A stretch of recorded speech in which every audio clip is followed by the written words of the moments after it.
ಪ್ರಭಾವಿಗಳಿಗೇಕಿಲ್ಲ. ಕೋಗಿಲು ಪ್ರದೇಶದಲ್ಲಿ ಘನತ್ಯಾಜ್ಯ ನಿರ್ವಹಣೆಗಾಗಿ ಮೀಸಲಾಗಿರಿಸಿದ್ದ ಭೂಮಿಯ ಒತ್ತುವರಿಯನ್ನ ತೆರವುಗೊಳಿಸಿದ ನಂತರ ಥಣಿಸಂದ್ರದಲ್ಲಿ ಅತಿಕ್ರಮಣಕ್ಕೆ ಒಳಗಾಗಿದ್ದ ಭೂಮಿಯನ್ನ ತೆರವುಗೊಳಿಸುವ ಕಾರ್ಯಾಚರಣೆ ಬೆಂಗಳೂರು ಅಭಿವೃದ್ಧಿ ಪ್ರಾಧಿಕಾರದಿಂದ ನಡೆದಿದೆ. ಒತ್ತುವರಿದಾರರಿಂದ ಸಾರ್ವಜನಿಕ ಸ್ಥಳಗಳನ್ನು ಹಿಂದಕ್ಕೆ ಪಡೆಯುವ ಸರ್ಕಾರದ ಕ್ರಮ ಸ್ವಾಗತಾರ್ಹ. ಕೆರೆಯ ಅಂಗಳ, ರಾಜಕಾಲುವೆ ಹಾಗೂ ಸಾರ್ವಜನಿಕ ಪ್ರದೇಶಗಳಲ್ಲಿನ ಅಕ್ರಮ ನಿರ್ಮಾಣಗಳನ್ನು ತೆರವುಗೊಳಿಸುವ ಕಾರ್ಯಾಚರಣೆಯನ್ನ ಸರ್ಕಾರ ವಿಳಂಬವಾಗಿಯಾದರೂ ಪ್ರಾರಂಭಿಸಿದೆ. ಆದರೆ ಈ ಕ್ರಮ ಸಹಾನುಭೂತಿ ಹಾಗೂ ಸಮಾನತೆಯನ್ನ ಒಳಗೊಂಡಿಲ್ಲದಿರುವುದು ಕಾರ್ಯಾಚರಣೆ ಉದ್ದೇಶದ ಪ್ರಾಮಾಣಿಕತೆಯ ಬಗ್ಗೆಯೇ ಅನುಮಾನ ಉಂಟಾಗಲು ಆಸ್ಪದ ಕಲ್ಪಿಸಿದೆ. ಕೋಗಿಲು ಪ್ರಕರಣದಿಂದ ಸ್ವಲ್ಪ ಮಟ್ಟಿಗೆ ಪಾಠ ಕಲಿತಂತಿರುವ ಬಿಡಿಎ ಥಣಿಸಂದ್ರದಲ್ಲಿ ನಡೆದ ಕಾರ್ಯಾಚರಣೆಯಲ್ಲಿ ನಿರ್ವಸತಿರಾದವರಿಗೆ ತಾತ್ಕಾಲಿಕ ವಸತಿ ಹಾಗೂ ಆಹಾರದ ವ್ಯವಸ್ಥೆ ಮಾಡಿದೆ. ಆದರೂ ಯಾವುದೇ ಮುನ್ಸೂಚನೆ ನೀಡದೆ ಕಾರ್ಯಾಚರಣೆ ನಡೆಸಲಾಗಿದೆ ಹಾಗೂ ತಮ್ಮನ್ನ ನಿಕೃಷ್ಟವಾಗಿ ನಡೆಸಿಕೊಳ್ಳಲಾಗಿದೆ ಅಂತ ಕೆಲವು ಸಂತ್ರಸ್ತರು ದೂರಿದ್ದಾರೆ. ಇಂಥ ಕಾರ್ಯಾಚರಣೆಗೆ ಸಂಬಂಧಿಸಿದಂತೆ ಒತ್ತುವರಿದಾರರಲ್ಲಿ ಕಡುಬಡವರಷ್ಟೇ ಎದ್ದು ಕಾಣಿಸುತ್ತಾರೆ ಹಾಗೂ ಬಲಾಢ್ಯರ ಒತ್ತುವರಿ ಅದೃಶ್ಯವಾಗಿಯೇ ಉಳಿಯುತ್ತದೆ ಅನ್ನೋದು ನಗರಾಡಳಿತ ಒಪ್ಪಿಕೊಳ್ಳಬೇಕು.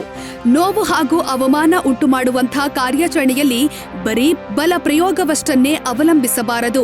ಒತ್ತುವರಿ ಪ್ರದೇಶಗಳು ಬೆಂಗಳೂರು ಮಹಾನಗರ ಒಪ್ಪಿಕೊಳ್ಳಲು ನಿರಾಕರಿಸುತ್ತಿರುವ ಕಟು ವಾಸ್ತವೊಂದರ ಸಂಕೇತಗಳಾಗಿದೆ. ನಗರದ ಕೊಳಗೇರಿಗಳು ಆಕಸ್ಮಿಕ ಬಡತನದ ಸ್ಥಾವರಗಳಷ್ಟೇ ಆಗಿರದೆ ಭೂಗತ ಲೋಕ, ಸ್ಥಳೀಯ ಗೂಂಡಾಗಳು, ರಾಜಕಾರಣಿಗಳು, ಭ್ರಷ್ಟ ಅಧಿಕಾರಿಗಳ ನಿಕಟ ಸಹಯೋಗದಲ್ಲಿ ಅವು ರೂಪುಗೊಂಡು ನೋಡಿ. ಬಿಡಿಎ ಪ್ರಾಪರ್ಟಿ ಅಂತ ನಮ್ಗೆ ಗೊತ್ತಿಲ್ಲ. 3 ತಿಂಗಳು ಮುಂಚೆ ನಾವು ಮನೆ ತಗೊಂಡಿದ್ದು. ಎಲ್ಲ ಒರಿಜಿನಲ್ ಡಾಕ್ಯುಮೆಂಟ್ಸ್ ಇಲ್ಲಿದೆ. ರಿಜಿಸ್ಟರ್ ಮಾಡಿದ್ದಾರೆ. 3,90,000 ಸ್ಟಾಂಪ್ ಡ್ಯೂಟಿ ನವೆಂಬರ್ 19, 2025 ನಲ್ಲಿ ಕಟ್ಟಿದ್ದೀವಿ. ಇವಾಗ ಬಂದ್ಬಿಟ್ಟು ವಿತೌಟ್ ನೋಟಿಸ್ ಅವರು ಡೆಮಾಲಿಷನ್ ಗೆ ಬಂದಿದ್ದಾರೆ. ನಮ್ಗೆ ಗೊತ್ತೇ ಇಲ್ಲ. ಬೆಳಗ್ಗೆ ಎದ್ಬಿಟ್ಟು ಡ್ಯೂಟಿಗೆ ಹೋಗೋಣ ಅಂತ ರೆಡಿ ಆಗ್ತಾ ಇದ್ರು. ನಮ್ಗೆ ಏನೋ ಗೊತ್ತಿಲ್ಲ. ವಿತೌಟ್ ನೋಟಿಸ್ ಬಂದ್ಬಿಟ್ಟು ಡೆಮಾಲಿಷನ್ ಗೆ ಸ್ಟಾರ್ಟ್ ಮಾಡಿ. ಇವಾಗ ಚಿಕ್ಕ ಮಕ್ಕಳು ಎಲ್ಲ ಇದ್ದಾರೆ. ಎಲ್ಲಿ ಕರ್ಕೊಂಡು ಹೋಗ್ಬೇಕು? ಇವಾಗ ನೀವು ಬಿಡಿಎ ಪ್ರಾಪರ್ಟಿ ಅಂತ ಹೇಳ್ತಾ ಇದ್ದೀರಿ ಅಲ್ವಾ? ಬಿಡಿಎ ಪ್ರಾಪರ್ಟಿಗೆ ಯಾಕೆ ನೀವು 3,90,000 ಸ್ಟಾಂಪ್ ಡ್ಯೂಟಿ ತಗೊಂಡಿದ್ದೀರಾ? ಯಾಕೆ ಈ ಖಾತಾ ಮಾಡಿಸಿದ್ದೀರಾ? ಯಾಕೆ ಕಾವೇರಿ ಕನೆಕ್ಷನ್ ಕೊಟ್ಟಿದ್ದೀರಾ? ಯಾಕೆ ನೀವು ಎಲೆಕ್ಟ್ರಿಸಿಟಿ ಎಲ್ಲ ನಮ್ಮ ಹೆಸರು ಮೇಲೆ ಮಾಡಿದ್ದೀರಾ? ಈ ಬಿಡಿಎ ಪ್ರಾಪರ್ಟಿ ಅಂದ್ರೆ ಅದೆಲ್ಲ ಆಗಲ್ವಾ? ಒತ್ತುವರಿ ಇದ್ದಕ್ಕಿದ್ದಂತೆಯೇ ನಡೆಯುತ್ತೆ. ಮೊದಲಿಗೆ ಭೂಮಿಯನ್ನ ಗುರುತಿಸಲಾಗುತ್ತೆ, ರಾತ್ರೋರಾತ್ರಿ ಅದನ್ನ ಆಕ್ರಮಿಸಿಕೊಳ್ಳಲಾಗುತ್ತೆ ಮತ್ತು ಮತ ಬ್ಯಾಂಕ್ ರೂಪುಗೊಳ್ಳಲು ಅಗತ್ಯವಾದ ಜನಸಮೂಹವನ್ನ ತ್ವರಿತವಾಗಿ ಅಲ್ಲಿ ನೆಲೆಗೊಳಿಸಲಾಗುತ್ತೆ. ಆ ವಸತಿಗಳಿಗೆ ಅನೌಪಚಾರಿಕವಾಗಿ ಬಾಡಿಗೆ ಪಡೆಯಲಾಗುತ್ತೆ. ಅದಕ್ಕೆ ಪ್ರತಿಯಾಗಿ ರಕ್ಷಣೆಯ ಭರವಸೆ ಕೊಡಲಾಗುತ್ತೆ. ಇಂಥ ಅಕ್ರಮ ಒಪ್ಪಂದ ಅನೇಕ ಪ್ರಶ್ನೆಗಳಿಗೆ ಎಡೆ ಮಾಡಿಕೊಡುತ್ತೆ. ತನಗೆ ಸೇರದ ಭೂಮಿಯನ್ನ ವ್ಯಕ್ತಿಯೊಬ್ಬ ಮಾರಾಟ ಮಾಡೋದು ಹೇಗೆ ಹಾಗೂ ಕೆಲವು ಸಂದರ್ಭಗಳಲ್ಲಿ ಆ ಭೂಮಿ ನೋಂದಣಿಯೂ ಆಗೋದು ಹೇಗೆ? ಸರ್ಕಾರಿ ಭೂಮಿ, ಕೆರೆಗಳ ಅಂಗಳ ಹಾಗೂ ರಾಜಕಾಲುವೆಯ ದಾಖಲೆಗಳನ್ನ ಸಬ್ ರಿಜಿಸ್ಟರ್ಗಳು ಹೇಗೆ ಒಪ್ಪಿಕೊಳ್ಳುತ್ತಾರೆ? ಇವೆಲ್ಲ ವಹಿವಾಟುಗಳು ಪರಸ್ಪರ ಸಹಯೋಗವಿಲ್ಲದೆ ನಡೆಯೋದು ಸಾಧ್ಯವಿಲ್ಲ. ಮನೆ ಮುಂದೆ ಇವಾಗ ಎಲ್ಲಿದ್ದಾರೆ? ಎಲ್ಲ ಸ್ವಂತ ಮನೆ ಎಲ್ಲ ಡಿಸ್ಟ್ರಾಯ್ ಮಾಡ್ತಾ ಇದ್ರೆ ನಾವ್ ಎಲ್ಲಿಗೆ ಹೋಗ್ಬೇಕು?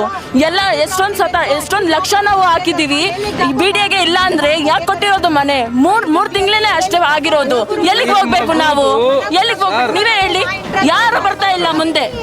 ಈ ಮಗುದು ಮದ್ವೆ ನಾವು ಪೆಂಡಿಂಗ್ ಮಾಡ್ಬಿಟ್ಟು ಮಗುದು ಒಡವೆ ಎಲ್ಲ ಎತ್ಕೊಂಡೋಗಿ ಅಡ ಇಕ್ಬಿಟ್ಟು ನಾವು ಮನೆಗೆ ತಗೊಂಡಿರೋದು. ಈ ಮನೆ ಡೆಮಾಲಿಷನ್ ಮಾಡ್ತಾರಂದ್ರೆ ಅದು ಆಗಲ್ಲ sir. We need justice. We are not here just for standing and seeing everything. We want justice right now. We need all the big people to stand in front of us. Why is the reason this all documentaries has been given? If the like property is into like litigation, why is the reason they have taken lots of taxes and all those stuff? We are not moving away from there. If they are forcing us, they need to go upon us. We are not moving away from us. We need all the big people. ಕೊಳಗೇರಿಗಳ ಮೇಲೆ ಪ್ರಾಬಲ್ಯ ಸಾಧಿಸಿದ slum Bharat ಎನ್ನುವ ಭೂಗತ ಲೋಕದ ಕುಖ್ಯಾತ ವ್ಯಕ್ತಿಯೊಬ್ಬ police ಎನ್ಕೌಂಟರ್ಗೆ ಬಲಿಯಾದುದನ್ನ ಇಲ್ಲಿ ನೆನಪಿಸಿಕೊಳ್ಳಬೇಕು. 1990ರ ದಶಕದಲ್ಲಿ ಕಾಂಗ್ರೆಸ್ ನಾಯಕರೊಬ್ಬರು ತಮ್ಮ ಹೆಸರಿನೊಂದಿಗೆ ಸಮ್ ವಿಶೇಷಣೆ ಸೇರಿಸಿಕೊಂಡಿದ್ದರು ಮತ್ತು ಸಚಿವರೂ ಆಗಿದ್ದರು. ಸ್ನಾಯುಬಲ ಮತ್ತು ಚುನಾವಣಾ ರಾಜಕಾರಣದೊಂದಿಗೆ ಕೊಳಗೇರಿಗಳು ಬೆಸೆದುಕೊಂಡಿರುವ ಉದಾಹರಣೆಗಳು ಹೊಸತಲ್ಲ, ಆಕಸ್ಮಿಕವೂ ಅಲ್ಲ. 2007ರಲ್ಲಿ ಸಲ್ಲಿಕೆಯಾದ ಎಟಿ ರಾಮಸ್ವಾಮಿ ವರದಿಯು ಅಧಿಕಾರಿಗಳ ಕುಮ್ಮಕ್ಕಿನೊಂದಿಗೆ ಶ್ರೀಮಂತರು ಮತ್ತು ಪ್ರಭಾವಿತರು ಸಾವಿರಾರು ಎಕರೆ ಸರ್ಕಾರಿ ಭೂಮಿ ಕಬಳಿಸಿರುವುದನ್ನು ಬಹಿರಂಗಪಡಿಸಿತ್ತು. ಆ ವರದಿಯಲ್ಲಿ ಹೆಸರಿಸಿರುವ ಅನೇಕರು ಈಗಲೂ ಯಾವುದೇ ಕ್ರಮಕ್ಕೆ ಒಳಪಡದೆ ಸವಲತ್ತುಗಳನ್ನು ಆನಂದಿಸುತ್ತಲೇ ಇದ್ದಾರೆ. ಇದಕ್ಕೆ ಪ್ರತಿಯಾಗಿ ಬಡವರು ಬುಲ್ಡೋಜರ್ ಪ್ರಹಾರ ಎದುರಿಸುತ್ತಿದ್ದಾರೆ. ಕರ್ನಾಟಕ ಭೂ ಕಬಳಿಕೆ ಪ್ರತಿಬಂಧಕ ಕಾಯ್ದೆ ಇದ್ದರೂ ಉಪಯೋಗಕ್ಕೆ ಬರುತ್ತಿಲ್ಲ.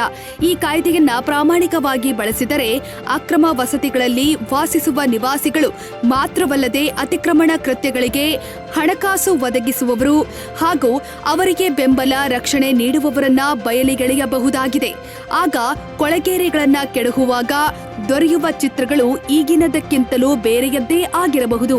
ಒತ್ತುವರಿಗಳ ಹಿಂದಿರುವ ಮಾಫಿಯಾ ಮತ್ತು ಭ್ರಷ್ಟ ಆಡಳಿತ ವ್ಯವಸ್ಥೆಯನ್ನ ನಿರ್ಮೂಲಗೊಳಿಸೋದು ರಾಜಕೀಯ ಇಚ್ಛಾಶಕ್ತಿಗೆ ನೈಜ ಪರೀಕ್ಷೆಯಾಗಿದೆ.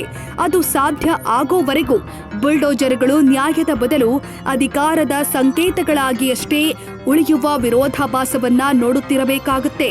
ವೀಕ್ಷಕರೇ, ಈ ಸುದ್ದಿ ನಿಮಗೆ ಇಷ್ಟವಾದಲ್ಲಿ ನಮ್ಮ ಚಾನೆಲ್ ಅನ್ನ ಸಬ್ಸ್ಕ್ರೈಬ್ ಮಾಡಿ, ಲೈಕ್ ಮಾಡಿ ಹಾಗೂ ಶೇರ್ ಮಾಡಿ.